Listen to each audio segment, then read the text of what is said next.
వరంగల్లోని Kakatiya mega textile park దేశంలోనే అతిపెద్దది. ఇక్కడ పరిశ్రమలను రప్పించి యువతకు ఉద్యోగాలు ఇవ్వాలని బీఆర్ఎస్ సర్కారు భావించింది. కానీ కాంగ్రెస్ నేతలు దానిని నిలువు దోపిడీ చేసే కుట్రలు చేస్తున్నారు. టెక్స్టైల్ పార్కులో 2400 కోట్ల పెట్టుబడి పెట్టి 25,000 మందికి ఉద్యోగాలు ఇస్తామన్న కిటిక్స్ సంస్థను తాము చెప్పిన వారికే ఉద్యోగాలు ఇవ్వాలంటూ కాంగ్రెస్ నేతలు బెదిరిస్తున్నారన్న ఆరోపణలు వినిపిస్తున్నాయి. కాంగ్రెస్ గుండాయిజం భరించలేక పరిశ్రమలు ఇక్కడి నుంచి వెళ్లిపోయే పరిస్థితి దాపురించిందని ఓరుగల్లు ప్రజలు ఆవేదన చెందుతున్నారు.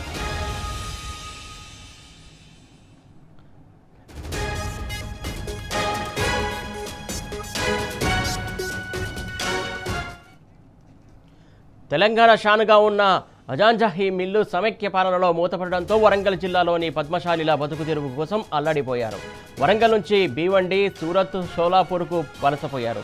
అలా వలసపోయిన వారందరినీ స్వరాష్ట్రంలో తిరిగి వెనక్కి తెప్పించుకుంటామన్నారు. కేసీఆర్ ఆలోచన మేరకు వరంగల్ గడ్డపై 1500 ఎకరాల్లో దేశంలోనే అతిపెద్ద కాకతీయ చేనేత పార్కును ఏర్పాటు చేశారు. బీఆర్ఎస్ ప్రభుత్వ చిత్తశుద్ధి, పట్టుదల, నిజాయితీ కారణంగా కేరళకు చెందినటువంటి కిటెక్స్ సంస్థ 2400 కోట్లను పెట్టుబడిగా పెట్టింది. దాంతోపాటు యంగ్ విన్ అనే కొరియా సంస్థ, గణేష్ అనే ముంబై సంస్థ కూడా పెట్టుబడులు పెట్టడంతో 2022-23 నాటికి టెక్స్టైల్ పార్కులో ఒక యూనిట్ ప్రారంభమైంది. కానీ కాంగ్రెస్ నిర్వాహకం వల్ల ఆయా సంస్థలు వెనక్కి వెళ్లిపోయే పరిస్థితి దాపురించింది. శ్రామికులను పారిశ్రామికవేత్తలుగా మార్చడంలో భాగంగా సూరత్కు వలసపోయినటువంటి కార్మికులను తిరిగి తెలంగాణకు రప్పించేందుకు కేసీఆర్ హయాంలో మడికొండలో 100 ఎకరాల ఏర్పాటు చేసినట్లు షెడ్లు కాంగ్రెస్ ప్రభుత్వ నిర్వాహకంతో నిరుపయోగంగా మారాయి. మెగా టెక్స్టైల్ పార్కులో యంగ్ విన్, కిటెక్స్, గణేష్ వంటి పరిశ్రమలు నడపాలని బీఆర్ఎస్ ప్రభుత్వం గట్టి సంకల్పం చెప్పుకుంది. కాంగ్రెస్ పార్టీ, రేవంత్ సర్కార్ మాత్రం వాటిని పడవ పడేలా చేస్తోంది. కోట్లకు కోట్లు ఎలా కొల్లగొట్టాలని ప్లాన్ వేస్తోంది. కేసీఆర్ పాలనలోనే టెక్స్టైల్ పార్కులో అన్ని వసతులు సమకూరాయి. నాలా కట్టేందుకు జాగా బీఆర్ఎస్ హయాంలోనే కేటాయించారు. కానీ రేవంత్, ఆయన దోపిడీ బ్యాచ్ 2 నెలలకే 160 కోట్లు కొల్లగొట్టేందుకు ప్లాన్ వేసింది. పార్కులో కాలువ నిర్మాణానికి జనవరి 2025లో 137 కోట్లతో రూపొందించినటువంటి అంచనాలను కాంగ్రెస్ మంత్రులు, ఎమ్మెల్యేలు ధనదాహంతో మార్చారు. ఈ ఏడాది మార్చి 22న అంచనా వ్యయాన్ని 297 కోట్లలో 65 లక్షలకు పెంచారు. అయితే కాలువ నిర్మాణ పేరుతో వరంగల్ జిల్లా కాంగ్రెస్ దండుపాళ్యం బ్యాచ్ 160 కోట్లు దోచుకోవాలని చూస్తుంది. ప్రశ్నించకపోతే కాంగ్రెస్ నేతలు చేస్తున్నటువంటి దోపిడీ ఆగదంటున్న వరంగల్ ప్రజలు వచ్చే అసెంబ్లీ సమావేశాల్లో ఈ అక్రమాలపై నిలదీయాలని కేటీఆర్కు విన్నవించారు. కాంగ్రెస్ మెగా మోసాన్ని ఎండగట్టాలని కోరారు. దీనికి సంబంధించి తాజా అప్డేట్స్ మా కరెస్పాండెంట్ రవికాంత్ అందిస్తారు. రవికాంత్, చెప్పండి.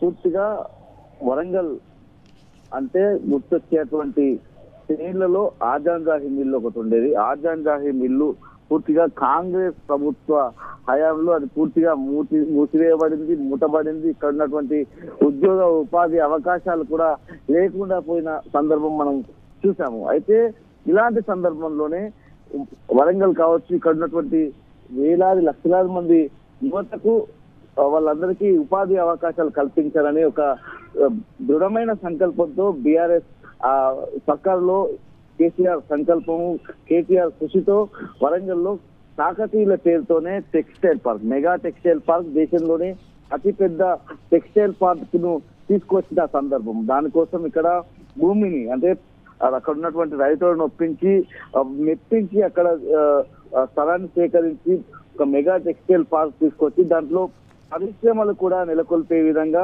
ఒక ప్రపంచంలోనే అత్యున్నతమైనటువంటి కొన్ని పరిశ్రమలు కూడా ఇక్కడ పెట్టుబడులు పెట్టే విధంగా కేటీఆర్ గారు కృషి చేసిన పరిస్థితి. కరోనా సమయంలో కొన్ని కంపెనీలు, ముఖ్యంగా కిటెక్స్ కావచ్చు, యంగ్ ఇండియా కావచ్చు, ఇలాంటి కంపెనీలను ఆకర్షించి పెట్టుబడులు పెట్టే విషయంలో సక్సెస్ అయిన సందర్భాన్ని మనం చూస్తా ఉన్నాము. ఇదే క్రమంలో అందులో జాబ్స్ కి సంబంధించి ప్రజెంట్ అయితే ఒక వివాదం కొనసాగుతా ఉంది. అక్కడ ఉన్నటువంటి స్థానిక ఎమ్మెల్యేకి సంబంధించి మా వాళ్ళకి ఉద్యోగాలు పెట్టించాలన్నటువంటి ఒత్తిళ్లు జరుగుతా ఉన్నాయి. ఈ క్రమంలోనే అసలు వాళ్ళు 2వ యూనిట్ ఓపెన్ చేయడానికి కూడా భయపడే పరిస్థితి కిటెక్స్ సంస్థ భయపడుతున్నట్టుగా మనకు సమాచారం అందుతుంది.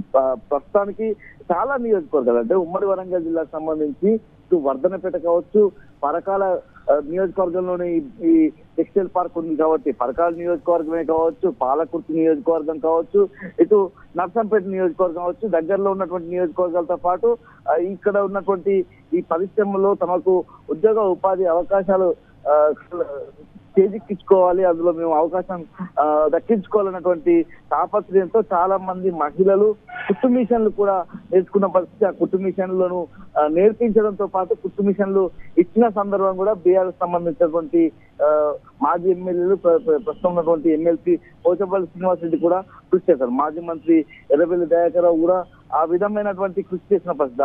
ఆ టెక్స్టైల్ పార్క్ అంటే బట్టలకు సంబంధించినటువంటి వ్యాపారం జరుగుతూ ఉంటుంది, బట్టలకు సంబంధించినటువంటి పరిశ్రమలు కాబట్టి ఆ బట్టలు కుట్టడానికి కావాల్సినటువంటి శిక్షణ ఇప్పించిన సందర్భాన్ని మనం చూస్తా ఉన్నాం. ఈ క్రమంలోనే కిటెక్స్ లాంటి సంస్థ కావచ్చు, గణేష్ లాంటి సంస్థ కావచ్చు, యంగ్ ఇండియా లాంటి సంస్థల్లో రాజకీయ ప్రమేయాన్ని తీసుకువెళ్లి రవికాంత్, నాలా ఇష్యూ ఇప్పుడు ఎందుకు వస్తుంది అంటే గత ప్రభుత్వంలోనే నాలాకు సంబంధించినటువంటి క్లియరెన్స్ అంతా క్లియరెన్స్ చేసింది, మరి ఇప్పుడు ఆ నాలా ఇష్యూని ఎందుకు తీసుకొస్తారు, ఏంటి అసలు?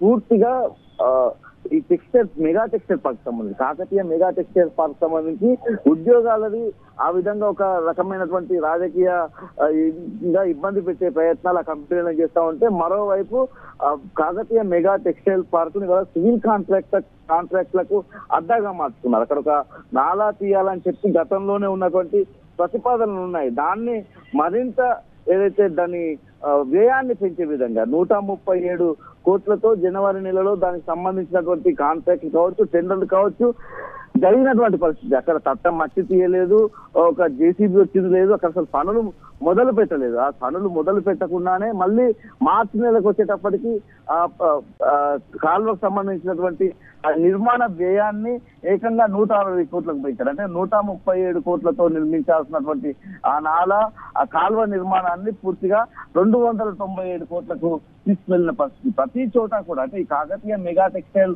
పార్క్ సంబంధించి మనం ఇది చూస్తా ఉన్నాము.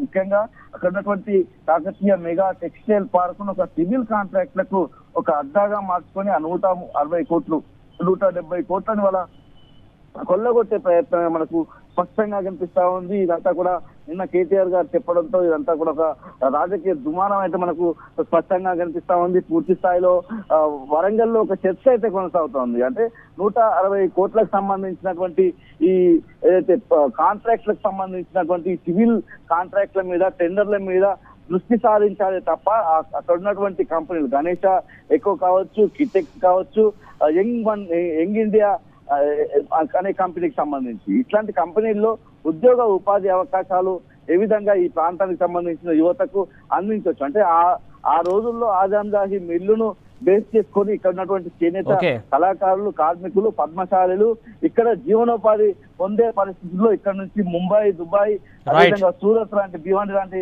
ప్రాంతాలకు పోయారు. వాళ్ళందరినీ ఆ వలసలను వాపస్ తీసుకొచ్చి మళ్ళీ ఈ ప్రాంతంలోనే పునర్వైభవం తీసుకొచ్చే విధంగా తీసుకున్నటువంటి ఈ ఏవైతే ప్రయత్నాలు ఉన్నాయో అవి ఫలితాలు దాల్చే రూపంలో వాళ్ళ కాంగ్రెస్ ప్రభుత్వం అధికారంలోకి వచ్చింది. కాంగ్రెస్ ప్రభుత్వం అధికారంలోకి వచ్చిన తర్వాత మళ్ళీ ఆ కాకతీయ మెగా టెక్స్టైల్ పార్క్ నిర్వీర్యం అయ్యే పరిస్థితి మనకు కనిపిస్తా ఉంది. Right Ravikanth, thank you.